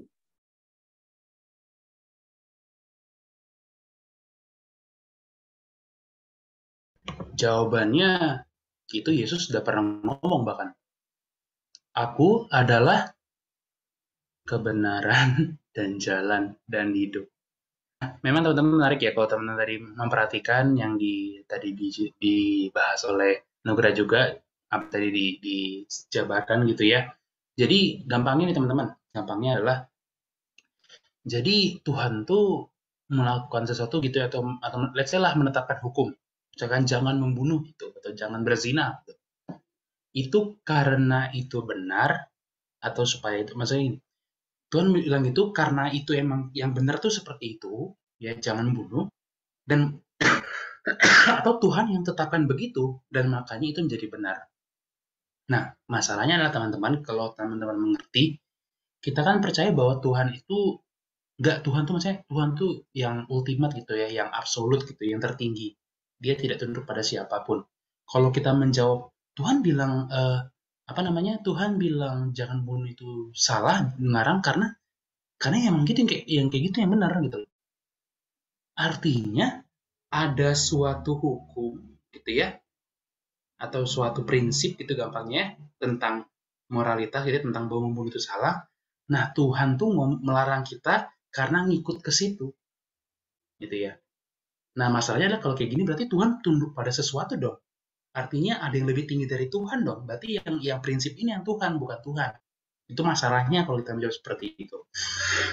Ya, problema yang kedua adalah Tuhan tuh ngomong jangan membunuh, karena Tuhan tetapkan harus seperti itu. Nah, masalahnya adalah kayak gini, itu jadi kayak tadi bilang gitu. Ya siapa tahu besok-besok Tuhan kasih perintah untuk Tuhan besok kasih perintah untuk membunuh. Gimana? Nah, bisa berubah-ubah misalnya gitu. Nah, teman-teman untuk menjawab ini ya tadi kayak gue bilang merujuk pada bagaimana Kristus menyatakan gitu loh. Itu adalah kebenaran. Jadi jawaban yang menjadi penting tadi untuk menyelesaikan persoalan tadi apakah Tuhan menyatakan sesuatu karena itu baik atau supaya itu baik gitu ya? Jawabannya dua-duanya. Jawabannya dua-duanya. Maksudnya apa? Tuhan mengatakan jangan membunuh atau misalkan jangan bunuh itu saya jangan berzinah gitu ya. Jangan berzinah itu sebagai sesuatu yang jahat. Karena menurut sifat Allah yang baik sendiri, berzinah itu salah. Jadi itu mengalir dari diri Allah sendiri. Tuhan mengatakan itu hakikatnya Allah yang baik harus mengatakan berzina itu salah. Tapi kemudian dari sifat dari itu beda. Ya, makanya supaya itu baik dalam ranah Allah, dimensi Allah juga membayangkan dimensi Tuhan. Tuhan menetapkan hukum demikian karena dari menurut sifatnya sendiri, ya itulah yang buruk. Tapi dalam berdasarkan penilaian yang telah diberikan oleh Allah. Kan Tuhan itu memiliki kualitas yang lahir dari sifat Allah sendiri. Kemudian akibat dosa, gitu ya, hukum-hukum Allah yang kita mengerti itu terdistorsi, tercemar, terusak gitu. Makanya mungkin sekarang nggak heran gitu ya, zaman sekarang hal-hal yang menurut Allah itu jahat bagi manusia justru dibanggakan, gitu ya. Itu kan hal yang kejam. Nah, misalkan saya atau teman-teman mungkin contoh lebih menarik di Kejadian gitu ya, bagaimana Tuhan tuh seperti kata Yesus ya, Tuhan menetapkan bahwa pernikahan itu untuk satu pria dan satu wanita gitu ya. Tapi kemudian keturunannya Adam yang melalui melalui garisnya Kain itu ya, Habel kan dibunuh terus melalui garis Kain, dan ada setback terus melakukan kekejaman gitu, rusak itu moralitas yang ditanamkan Allah pada kita. Seperti itu sih paling, Gra. Ya, terima kasih.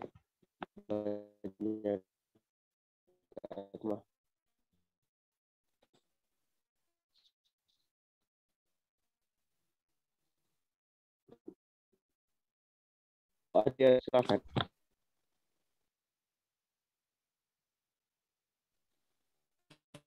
Belum.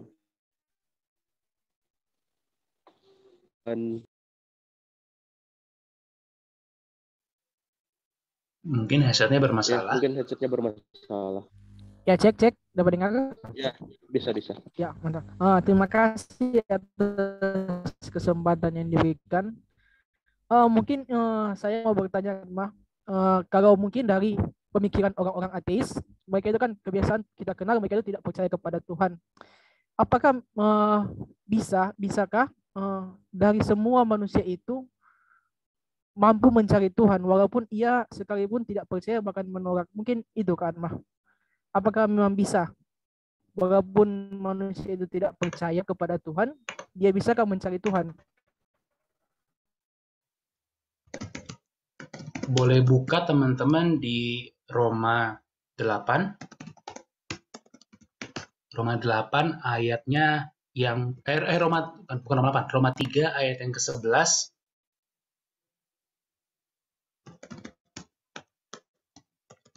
Boleh bacakan mungkin Anugerah minta tolong bisa. Ya, Roma pasal 3 ayat yang ke-11. 3 Ya. yang 11. Tidak ada seorang pun yang berakal budi, tidak ada seorang pun yang mencari Allah. Oke. Kemudian aku bacakan Yohanes 6 ayat 65. Yohanes 6 ayat 65.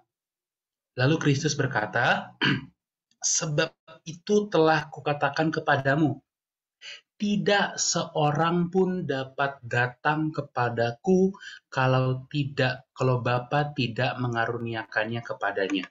Nanti istilah lain di Yohanes juga itu barang siapa tidak seorang pun datang kepadaku kalau Bapa tidak menarik dia.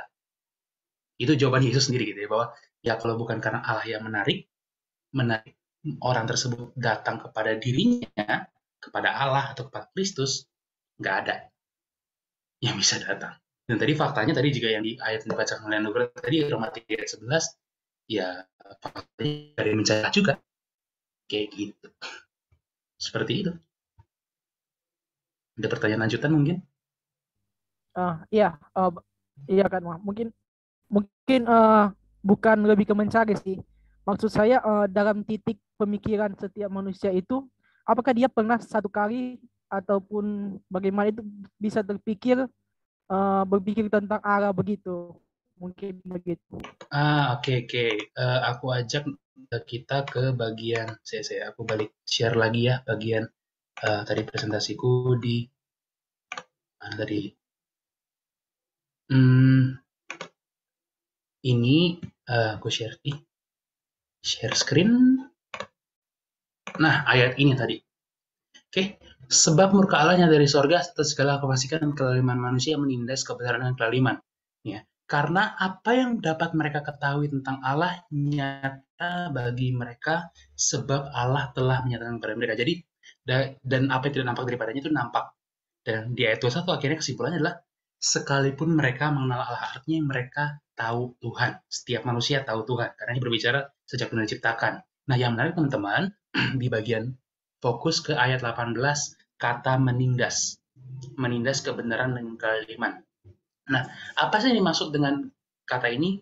Analogi tentang kata ini tuh kayak gini, tentang menindas ya. Teman-teman mungkin pernah gitu ya di kolam renang gitu, misalkan biasanya teman-teman kolam renang terus bawa bola gitu. Bola tuh kan kalau ditaruh, misalkan dia bola sepak gitu ya, ditaruh di air kan ngambang ya, ngapung ya. Tapi coba-coba teman-teman kali-kali coba teman-teman dorong ke bawah gitu, pakai tangan didorong gitu ya bolanya, masuk ke air, masuk. Tapi kan dari bawah dia ngelawan, tetap berusaha ke atas. Dan sewaktu-waktu kalau teman-teman agak abai gitu ya, maksudnya nggak fokus nekan, sewaktu-waktu bisa lepas bolanya dan akhirnya ngapung lagi. Nah, kesadaran akan Tuhan yang dikatakan di Roma 1 ini kayak gitu. Jadi dia dengan mungkin let's say sepenuh tenaga gitu ya, Tuhan nggak ada, Tuhan nggak ada, Tuhan nggak ada, Tuhan nggak ada. Tapi faktanya ada suatu kesaksian internal dalam dirinya yang mengatakan pengenalan akan Allah itu dia tahu Tuhan ada. Dan itu suatu waktu berlepas. Nah, dari mana itu? Makanya tadi kita bilang tentang moralitas gitu. Kenapa sih walaupun dia bilang dia nggak percaya Tuhan, tapi nyatanya dia tetap hidup bermoral? Kenapa? Karena dia nggak bisa lari dari fakta bahwa dia diciptakan menurut dan gambar dan rupa Tuhan. Dia nggak bisa hidup dengan cara lain selain hidup sebagai gambar dan rupa Tuhan yang bermoral.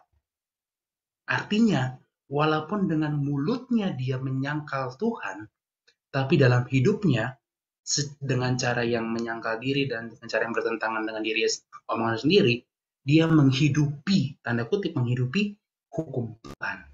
Makanya dia bisa mengutuk, kamu jahat, kamu gak boleh kayak gitu. Sekalipun dengan berarti dia menyangkal Tuhan. Padahal dari Tuhan datang segala moralitas. Maksudnya dari datang Tuhan moralitas kayak gitu ya gitu. Dan kita juga walaupun dia menyangkal Tuhan ada, pada Tuhan penjelasan dari logika, bagaimana bisa ada logika di dunia ini, kumpul logika, tapi walaupun dia menyangkal itu, dengan otaknya dia tetap berpikir dengan logika. Jadi kesadaran akan Tuhan itu nggak bisa hilang dari dia, nggak bisa lepas. Dan itu suatu waktu menunjuk dalam bentuk apa ya tadi? Dia bermoral, dan dia misalkan berlogika, atau pada akhirnya semua orang punya Tuhannya masing-masing. Tanda kutip ya, punya Tuhan. Kita sebagai orang Kristen punya Tuhan namanya Yahweh, gitu ya, Allah Tritunggal. Dia dengan mulutnya ngomong ada Tuhan, tapi secara kesadaran dia menjadikan dirinya sendiri Tuhan. Jadi pada akhirnya setiap orang gak bisa gak punya Tuhan atau otoritas atas hidupnya. Seperti itu.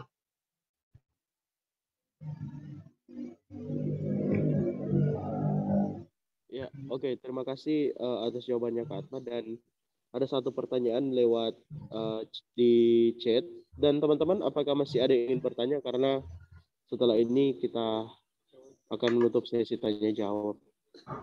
Selain teman kita Samuel Henok, apakah ada yang akan bertanya? Kak, baik. Apa bisa boleh saya bertanya sedikit? Oke. Oh ya, bisa. Oke, baik. Terima kasih sebelumnya kesempatan yang diberikan. Ya, biasa kan seringkali kita mendengar banyak sekarang ini orang yang menistakan agama. Nah, menggunakan firman Tuhan berkasih sosial seperti diri sendiri. Ya, kalau mau dilihat juga namanya juga realitinya sampai mana, mau sampai di mana kesabarannya manusia. Jadi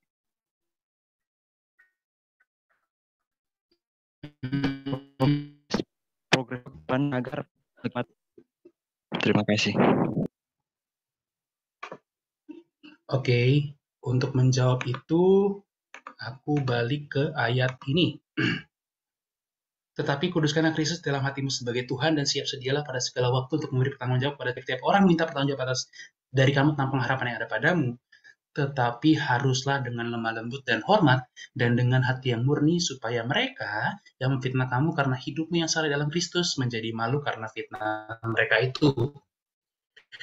Jadi pertama, faktanya banyak yang menista iman kita. Yes, itu bukan hal yang baru. Dari awalnya kelahiran Kristenan sudah demikian, sudah dinista, dan itu bukan hal yang baru. Nah, Petrus katakan apa? Ya kamu harus siap sedia terkait hal tersebut. Tetapi ketika kamu memberi pertanggungjawaban, harus dengan lemah lembut dan hormat. Dan tadi menarik ya, dianggap ya pada akhirnya kita manusia nggak bisa ada batas kesabaran gitu ya. Ya itu nggak alasan sih. Karena perintah firman Tuhan ini jelas bahwa ketika kamu memberi pertanggungjawab harus dengan lemah lembut dan dengan hormat. Nah, itu kan bagian dari bagaimana kita menguduskan niat kita, menguduskan motivasi kita, menguduskan cara kita menjawab. Itulah perjuangan kita sebagai orang Kristen semakin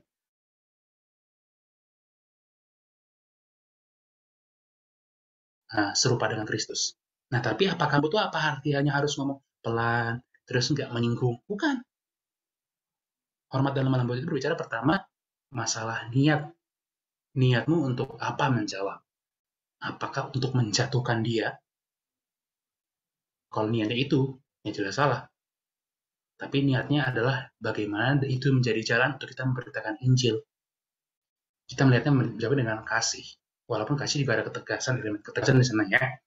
Dan bagaimana akhirnya mungkin akan saat tertentu kita menjawab dengan tegas, ya bisa saja, atau dengan tanda kutip brutal, misalnya kita mengkritik suatu pandangan dengan sangat komprehensif dan sangat telak, gitu ya, sampai misalkan let's say yang posisi yang pemfitnah itu atau penentang itu sampai mati itu gitu, bisa saat seperti itu juga gitu.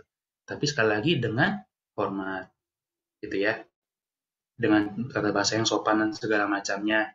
Ya seperti itu sih intinya bagaimana kita menjalankan 1 Petrus 3:15-16 tadi.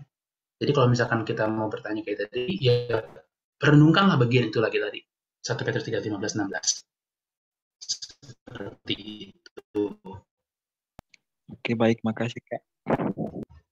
Ini ada pertanyaan di chat ya? Kak, ada di chat. Aku bacakan, atau siapa yang bacakan? Kamu bacakan? Oh iya, oke. Ada pertanyaan dari Samuel Henok, izin bertanya, jika worldview itu benar, itu penting, bagaimana kita menerapkan dalam setiap bidang, misalnya dalam teologi atau politik, dalam keluarga, dan lain-lain? Aku langsung jawab dengan ya, Misalkan tadi menarik itu disebut ada politik dalam keluarga. Ada kok contoh konkretnya di Alkitab lagi. Eh, nih, Efesus 5 ayat 22 ya sampai 23. Ini bukti kok, ini contoh konkret menerapkan pemahaman teologis dalam kehidupan sehari-hari. Ya, karena nah dalam konteks ini kan Paulus mengerti bahwa bagaimana kasih Kristus itu dijalankan dengan pengorbanan di kayu salib misalnya gitu ya. Maka dia ngomong dan bagaimana kita sebagai apa Tuhan itu adalah Tuhan Raja atas umatnya. Jadi kan dikatakan di Yeskiel, aku akan jadi Allah mereka, mereka akan jadi umatku, gitu ya. Nah makanya Paulus menerapkan itu ke dalam keluarga. Hai istri, tunduklah kepada suamimu seperti kepada Tuhan. Ini berarti dari prinsip Tuhan dengan umatnya. Dia terapkan dalam hubungan suami dengan istri. Istri ke suami dulu. Nah, kemudian karena suami adalah kepala istri, sama seperti Kristus adalah kepala jemaat. Nah, dia menerapkan berarti hubungan suami dan istri adalah sebagaimana Kristus dengan kepala jemaat. Diterapkan lagi tuh posisi Kristus sebagai kepala jemaat dalam kaitannya dengan suami dengan istri. Dialah menyelamatkan tubuh. Nah, karena itu sebagaimana jemaat tunduk kepada Kristus, kita bilang ya, perintah kepada Kristus adalah jemaat tunduk pada Kristus diterapkan, demikian juga istri kepada suami dalam segala sesuatu. Hai suami, kasihlah istrimu sebagaimana Kristus telah mengasihi jemaat, dirinya bagaimana laginya. Paulus mengerti Kristus menyerahkan dirinya bagi umatnya ya dengan pengorbanan. Nah, dia terapkan suami itu loh kalau mengasihi istrimu, itu penerapan contoh konkretnya ya, untuk menguruskannya, terus menguncikannya dan segala macamnya. Nah, seperti itu kalau lihat itu dalam artian dalam ke rumah tangga gitu. Ini konkretnya Efesus 5 ayat 22 sampai 32. Kalau dalam politik juga bisa. Kalau artinya dalam bagaimana? pelayanan, sorry, ya lanjut. Ya, bagaimana dalam politik bisa? Dalam hal ini siapa sih? Misalkan contoh, kita tahu bahwa manusia dalam keberdosaannya gitu ya, itu semua udah rusak, baik pikirannya juga tercemar, tubuh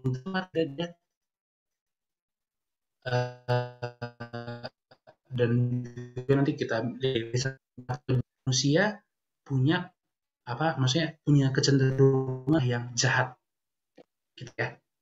Artinya apa? Misalkan dalam politik, nggak boleh satu orang memegang kekuasaan yang absolut. Dalam hal politik itu ya, nggak boleh satu orang memegang kekuasaan yang absolut. Makanya sekarang sistem politik yang paling wide diadopsi gitu ya, trias politika, eksekutif, legislatif, yudikatif. Tahu nggak kalian itu lahir dari mana? Itu kan kalau kita baca di buku PKN dari Montesquieu. Montesquieu itu ngambil dari John Locke. John Locke itu seorang filsuf Inggris di abad 17 awal, dan dia hidup dari komunitas yang disebut sebagai komunitas reform pada saat itu, pada saat Westminster Assembly merumuskan Westminster Confession of Faith, ya pengajarannya adalah bahwa manusia secara total sudah tercemar oleh dosa. Makanya dia berpikir tidak boleh satu orang punya kuasa absolut. Dan pun seorang itu ditempatkan pada suatu jabatan yang tinggi yang memimpin, dia harus dalam suatu relasi yang kontrak dengan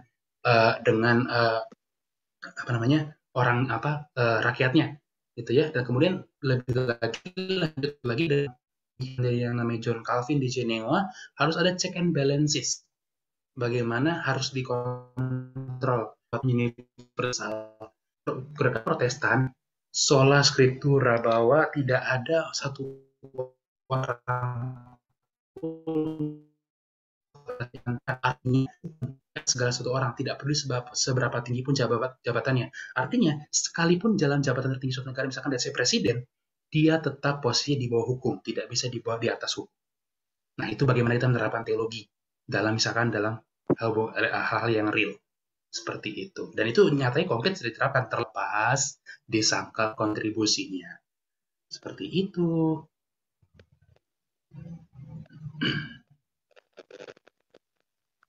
Bisa contoh dalam pelayanan lagi, Kak? Boleh? Gimana?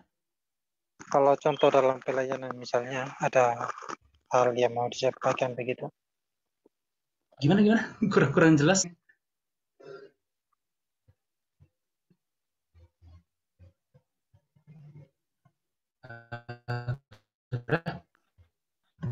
Gimana Samuel? Bisa diulang? Mungkin lebih Di chat. contoh dalam pelayanan. Oh, iya contoh dalam pelayanan itu ya juga apa ya yang membedakan. Oke, dalam bagaimana kita relasi let's say dengan sebagai suatu tubuh kayak gitu dibilang kan bahwa misalkan let's say itu di Roma ya tentang bagaimana Paulus menggambarkan jemaat tentang tubuh Kristus dan dia menarik dari bagaimana tubuh Kristus itu menyatu yang tidak bisa terpisah-pisah. Dalam jemaat juga bagaimana satu jemaat bisa berbagian dalam berbagai masing-masing hal dan yang satu tidak boleh merasa lebih tinggi daripada yang lain gitu ya. Atau bagaimana juga Yesus sebagai gembala atas dombanya. Nah, pendeta sebagai gembala atas umat Tuhan. Nah, bagaimana melayani Kristus? Bagaimana Kristus rela mengorbankan dirinya bagi umatnya? Nah, seorang gembala pun, pendeta pun harus rela mengorbankan dirinya bagi umatnya. Dalam artian, ya contoh, ya melayani mereka yang sebaik mungkin. Kristus pun memberi makanan bagi umatnya adalah kebenaran firman yang setia sebagaimana dia dapat dari Bapaknya. Artinya seorang pendeta pun harus memberi makan domba-domba Tuhan, umat-umat Tuhan, dan dengan firman Tuhan yang sesuai kebenaran bagaimana yang diberikan firman Allah yang diberikan melalui firman Tuhan gitu loh. Artinya ketika dia berkhotbah harus sesuai dengan firman Tuhan. Itu bisa seperti itu ya. Banyak sih penerapan-penerapan yang seperti itu bisa kita pakai. Makasih Kak. Ya. Kak Atma ada yang nanyain nih, apa materi yang tadi itu boleh di-share ke teman-teman yang materi bentuk PPT tadi? Oh, apa PPT-nya? Iya. Oh, nanti aku kirim ke kamu. Ya. Gimana Kak? Apakah kita akan selesai sampai di sini atau masih akan dilanjutkan dengan tanya jawab? Terserah, aku lempar kepada tergantung pembicara kepada nih. Aku sih nggak ada masalah. Pembicara masih aku kuat. nggak ada waktu sih, nggak ada masalah. Tidak ada masalah. Oke teman-teman, karena pembicara masih ada waktu, silakan. Masih ada yang ingin ditanyakan? Oke, malam. Semalam. Malam juga Kak. Kak, saya punya pertanyaan gini Kak. Sebagai tolak ukur orang Kristen, hukum tertinggi adalah Alkitab kan Kak. Nah, dari situ, dari Alkitab ini, maka menimbulkan pandangan pada diri saya bahwa apa yang tidak sejalan dengan Alkitab bisa dikatakan salah atau sesat, gitu ya Kak. Nah, bagaimana kita mengaplikasikan hukum-hukum di Alkitab? Contohnya kita terpilih sebagai wakil daerah. Nah, kita disuruh untuk adil. Untuk adil, contohnya dalam hal kita membangun rumah-rumah. Nah, dari sini kita melihat apakah sudut pandang Alkitab di luar Kristen itu sesat, dan bagaimana kita meletakkan diri kita pada kondisi adil sebagai wakil rakyat seperti itu untuk membangun contohnya dalam rumah-rumah.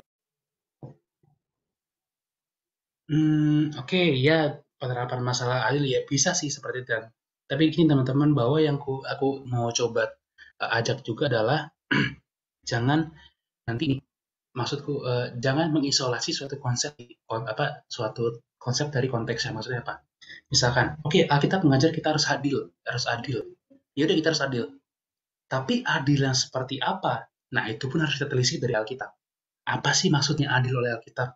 Jadi jangan cuma kata adil, terus kita pikir sendiri adilnya itu seperti apa, terus kita lakukan menurut konsep kita itu, imajinasi kita, kemudian kita katakan itu kita sesuai Alkitab. Nggak boleh seperti itu, kan? Jadi maksudnya ketika kita berbicara tentang bagaimana itu adil, misalkan ya, betul ya Alkitab mengajarkan kita harus adil, yes. Tapi adilnya seperti apapun harus kita telisik dari Alkitab. Bagaimana Alkitab memberikan prinsip soal apa itu adil. Kita harus telisik tuh, kayak gitu. Jadi ya maksudnya intinya sih jangan, kalau gampangnya itu kalau dalam sehari-hari jangan asal comot. Nah gampang, dan itu tadi memang prinsip yang baik ya. Bagaimana kita juga menerapkan itu dalam kehidupan sehari-hari. Seperti itu.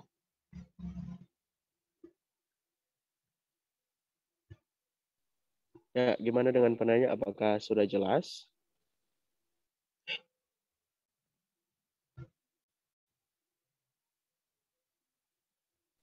Ya mungkin ada kendala jaringan, tapi pasti sudah ditangkap dengan baik. Oke, teman-teman, apakah masih ada yang ingin bertanya? Saya masih ingat waktu pertama kali dengan Kak Atma di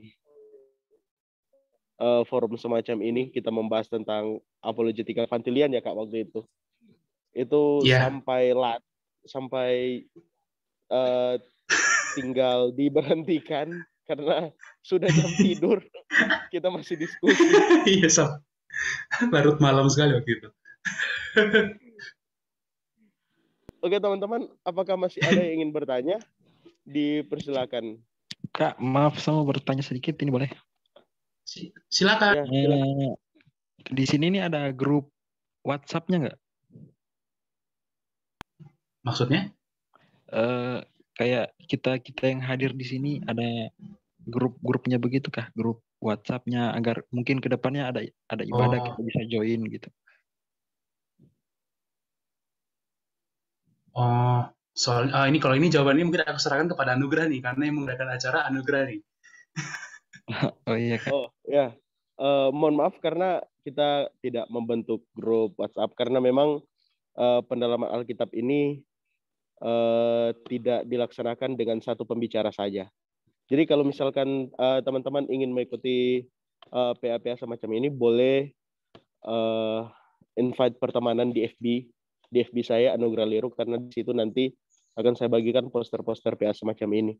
Dan teman-teman juga yang ingin belajar banyak tentang dunia kekristenan, tentang apologetika juga, teman-teman bisa follow Instagram daripada Kak Atma Nawaksarah.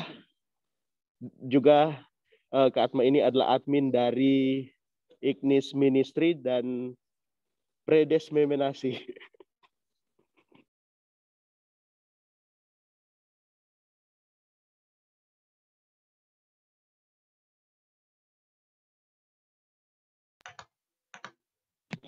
Maaf Kak, tadi nama Facebooknya itu apa ya? Anugrah Leruh, Leru.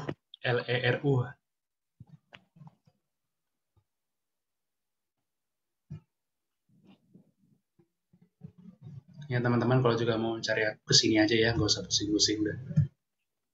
Oke Kak, makasih.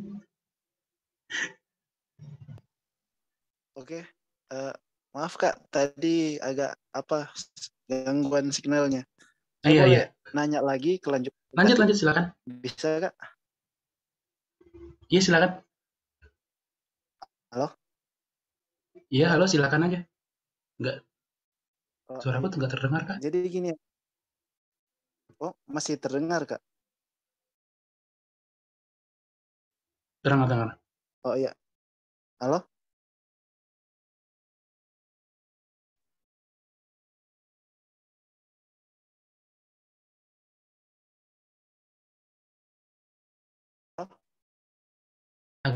Agak terputus tadi kayaknya, mungkin masih gangguan kah? Atau ditulis di chat juga bisa.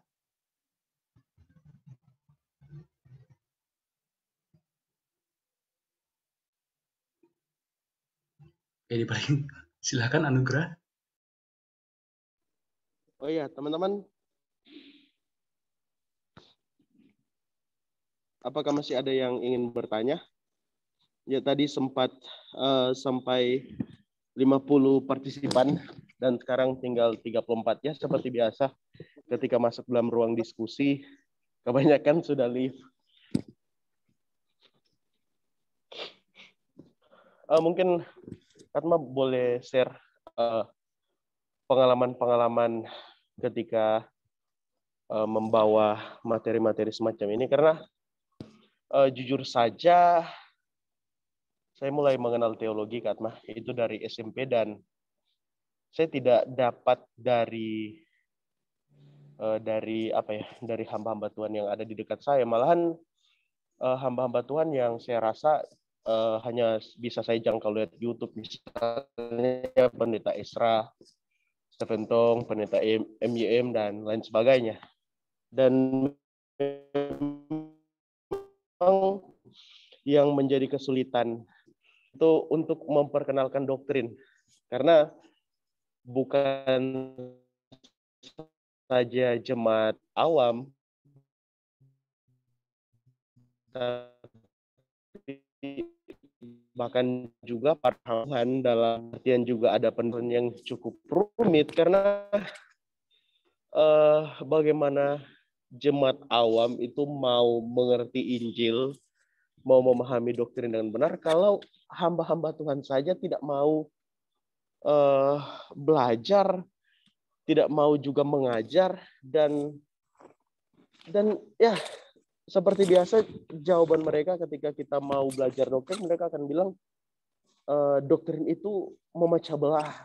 Alangkah baiknya kita bahas yang praktis-praktis saja. Sampai hari ini pun sudah tidak terhitung berapa kali saya ditolak untuk melaksanakan kegiatan-kegiatan semacam ini.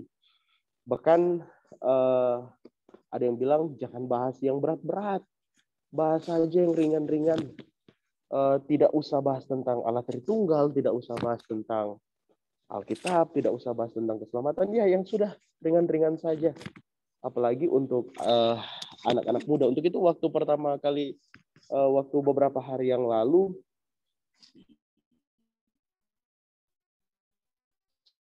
saya menghubungi Kak Atma, saya katakan di judul yang mungkin bisa menarik minat daripada anak-anak muda untuk ini, dan Kak Atma menganjurkan untuk memakai judul ini, siapa?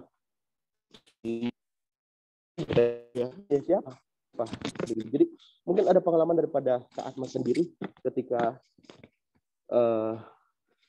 membawa materi di berbagai macam forum, atau mungkin Kak Atma sendiri pun merasakan bagaimana kesulitan ketika mengajar. Memang hal yang pertama, sebetulnya yang perlu kita koreksi adalah perspektif kita sih awalnya. Bahwa melihat teologi itu apa sih, gitu ya.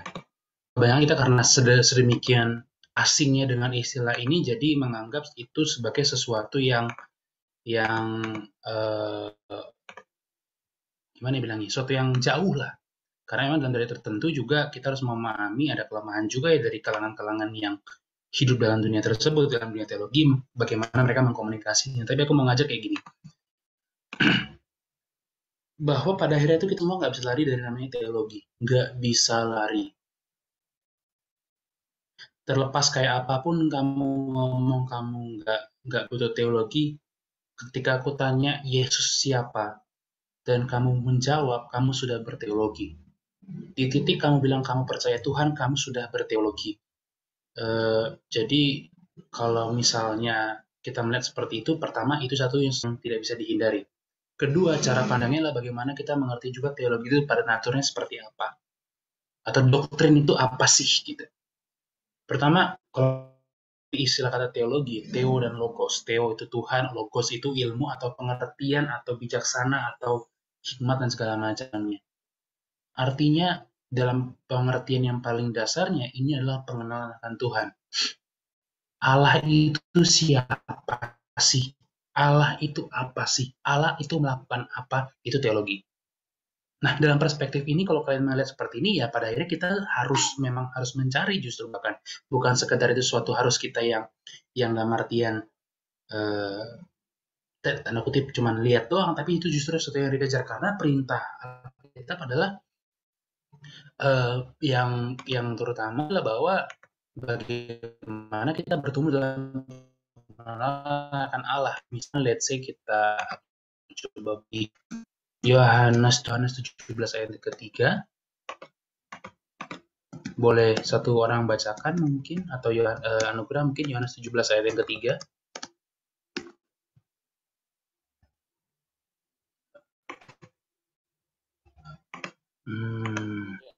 Yohanes pasal 17. 17 ayat yang ketiga. Ayat yang ketiga. Inilah hidup yang kekal itu, Yes. yaitu bahwa mereka mengenal Engkau satu-satunya Allah yang benar, dan mengenal Yesus Kristus yang telah Engkau utus.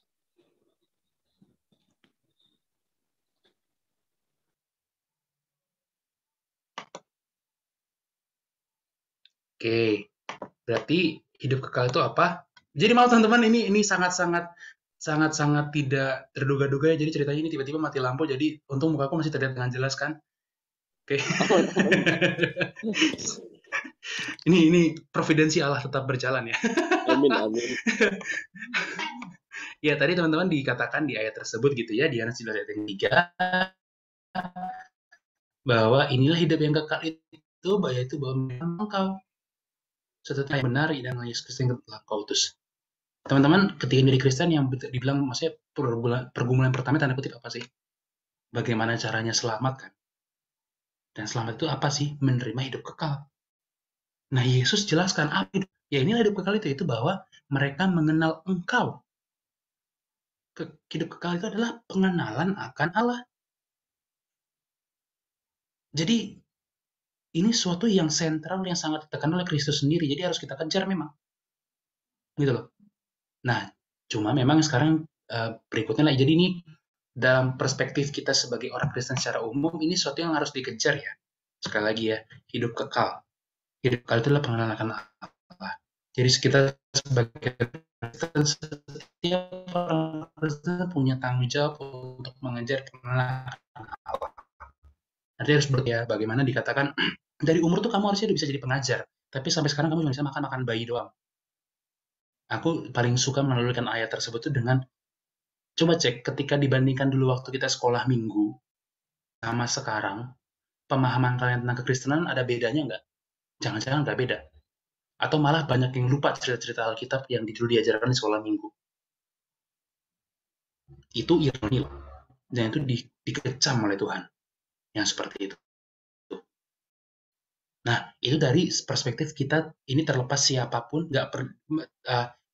terlepas dari jabatan dalam gereja ya. Tapi ini tanggung jawab setiap orang Kristen adalah mengejar pengenalan Allah. Nah, dalam pelayanan bagaimana? Nah, inilah tugas orang-orang yang diberikan oleh Tuhan, hikmat atau talenta atau tugas sebagai pengajar. Pertama, ya bagaimana mereka mengajar dengan kuasa gitu ya, dalam artian dalam bagaimana mereka setia dalam firman Tuhan dan mengandalkan Tuhan dalam pemberitaan mereka. Kedua, kesetiaan mereka kepada firman, karena Yesus bilang, domba-dombaku mendengar suaraku. Artinya domba-domba Tuhan akan didatangkan oleh Allah sendiri untuk mendengar suaranya, dan jika mereka mengenal itu suara Tuhan, mereka akan mendengar itu dan bahkan duduk di samping Kristus untuk mendengar firman tersebut. Artinya pertama, dalam sebagai hamba Tuhan, dia harus bagaimana sesuai dengan firman Tuhan. Dan ketiga, dalam hal kita sebagai manusia dengan penuh kasih, dan juga dalam hal yang realistis dan dalam hal yang praktis ya bagaimana kita merumuskan mendesain bagaimana kita mengajar. Pertama bisa atentif, maksudnya interaktif, persuasif.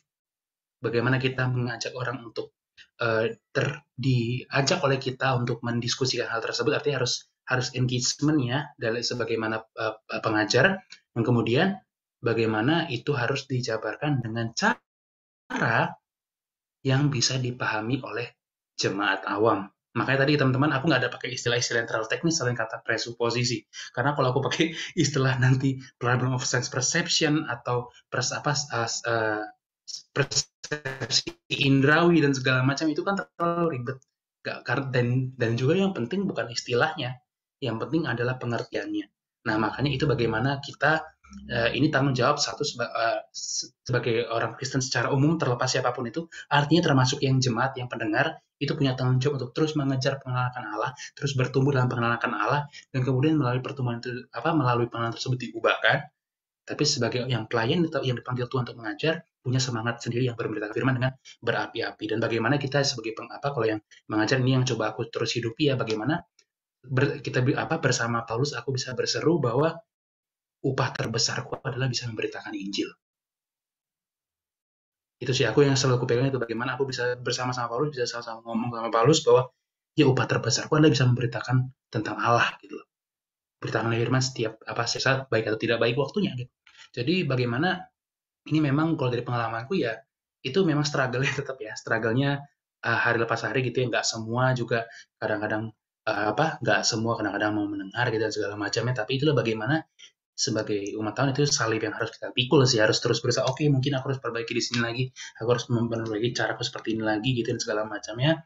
Dan juga mungkin let's say aku pribadi yang secara konkret ya, dulu aku relatif eh, terlalu detail dan terlalu berat dulu aku ketika aku menjabarkan, bukan ini, tapi aku yang dulu itu terlalu, karena kita sampai orang-orang kadang-kadang yang mungkin yang awam, yang belum terlalu terbiasa, itu agak ya overwhelm gitu, kayak aduh ini apa ini kok kayak pengen muntah gitu, maksudnya kayak saking banyaknya. Nah, mungkin sekarang merumuskan dengan disederhanakan, diringkaskan, dan lebih banyak mungkin dibongkarnya ketimbang banyak konsep-konsepnya. Seperti itu sih paling. Jadi kalau pelayanan memang ya itulah duka cita suka dukanya pelayanan ya, apalagi yang tempatnya pengajar. Makanya mungkin Yakobus bilang gitu ya, jangan banyak-banyak lah jadi pengajar lah. Ya, apa yang disampaikan oleh Kak Atma di saat ini menjadi sekaligus penutup kita di malam hari ini. Ya, tentunya atas nama Komisi Pelayanan Pemuda Jemaat Gemi Bukit Karmel, mengucapkan banyak terima kasih kepada Kak Atma yang sudah boleh meluangkan waktu kepada kita semua di malam hari ini, boleh membawa materi, bahkan melayani kita dalam sesi tanya jawab. Kiranya Tuhan Yesus senantiasa memberkati Kak Atma dalam pelayanannya setiap hari. Dan teman-teman, terima kasih juga untuk kesempatan pelayanannya. Dan teman-teman silahkan untuk mengaktifkan kamera karena kita akan mengambil gambar. Oke, disilakan kepada Kristen Gelap untuk mengambil gambar. Aku di gelap nih teman-teman. Pokoknya di luar rumah. Samuel, mic-nya Samuel. Ya, kita akan mengambil gambar. Pasang gaya semua. Ya. 1, 2, 3. Ya, sekali lagi, tahan. Ya. 1, 2, 3. Ya, sudah. Ya, oke, mari kita berdoa. Ya Tuhan Allah, kami yang hidup, kami bersyukur ketika di malam hari ini kami boleh melaksanakan pendalaman Alkitab yang boleh dibawakan oleh Kak Atma Nawaksara. Untuk itu kiranya Tuhan memberkati Kak Atma di dalam kehidupannya setiap hari. Kiranya kasih karunia, damai sejahtera, bahkan hikmat dan kebijaksanaan daripada Tuhan Allah sendiri terus menyertai Kak Atma di dalam pelayanannya setiap hari. Bahkan Tuhan, apa yang disampaikan oleh beliau di kesempatan malam hari ini, kiranya boleh tertanam di dalam hati dan pikiran masing-masing pribadi kami, sehingga kami pun dapat terus bertumbuh di dalam pengenalan akan Tuhan. Inilah kami Tuhan yang datang berdoa kepadamu, seluruh harapan dan cita-cita kami ke depan, kami hanya mau serah sama Tuhan Yesus Kristus, kami berdoa. Amin. Ya teman-teman, sampai jumpa di dalam pendalaman Alkitab selanjutnya. Terima kasih Kak Atma, sekali lagi terima kasih. Pena. Memberkati. Terima kasih Kak Atma. Kasih semua. Ya, terima kasih. Si Pena, kau kirim PowerPoint ini. Nanti kau kirim ke Anugerah ya. Kita dari Anugerah.